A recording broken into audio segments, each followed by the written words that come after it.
யானவரையுமே நாங்கள் வரவேற்கிறோம் அப்பா. புதிய நாளுக்காக உமக்கு நாங்கள் நன்றி செலுத்துகிறோம்.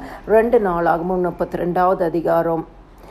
அவன் கர்த்தரை நோக்கி ஜெபம் பண்ணும்போது அவர் அவனுக்கு வாக்குத்தத்தம் பண்ணி அவனுக்கு ஒரு அற்புதத்தை கட்டளையிட்டார். கிறிஸ்துக்குள் பிரியமானவர்களே, அந்நாட்களில் எசேக்கியா வியாதிப்பட்டு மரணத்துக்கு ஏதுவாயிருந்தானாம். அப்பொழுது அவனுடைய சூழ்நிலையை கண்டு அவன் முறுமுறுக்கவில்லை. அவனுடைய சூழ்நிலையை கண்டு அவன் அவிசுவாசமான வார்த்தைகளை சொல்லவில்லை. அவனுடைய சூழ்நிலையை கண்டு அவன் சோர்ந்து போயிருக்கவில்லை.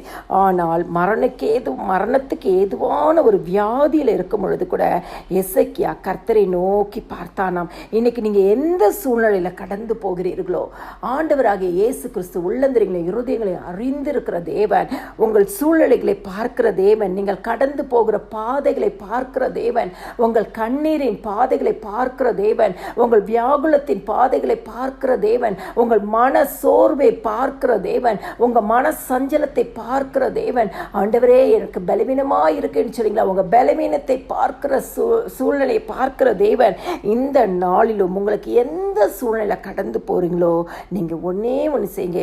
எசேக்கியா ஆண்டவரை நோக்கி பார்த்தது போல கர்த்தரை நோக்கி பாருங்க. அப்பொழுது அவர் உங்களுக்கு ஒரு வாக்குத்தத்தம் பண்ணி அந்த வாக்குத்தத்தத்தை உங்களுக்கு என்ன பண்ணுவார்? அற்புதம் செய்யும்படியாய் கட்டளையிடுவார். கிறிஸ்துவுக்குள் பிரியமானவர்களே, ஆண்டவர் வாக்கை கொடுத்து அற்புதத்தை செய்கிற தேவன். எசேக்கியாவுக்கு செய்த தேவன் நேற்றும் இன்றும் என்றும் மாறாத நம்முடைய இயேசு கிறிஸ்து. எந்த சூழ்நிலை கடந்து போனாலும் சூழ்நிலையை பார்க்காதீர்கள், ஆனால் அந்த சூழ்நிலையை மாற்றக்கூடிய இயேசு கிறிஸ்துவை பார்க்கும் பொழுது இந்த நாளிலும் கர்த்தர் உங்களுக்கு வாக்கை கொடுப்பார். வாக்கின் வழியாக உங்களுக்கு அற்புதத்தை கட்டளையிடுவார். எல்லா துதியும் கனமும் மகிமையும் ஸ்தோத்திரமும் என் ஆண்டவராகிய இயேசு கிறிஸ்து ஒருவருக்கே செலுத்துகிறேன். ஆமேன்.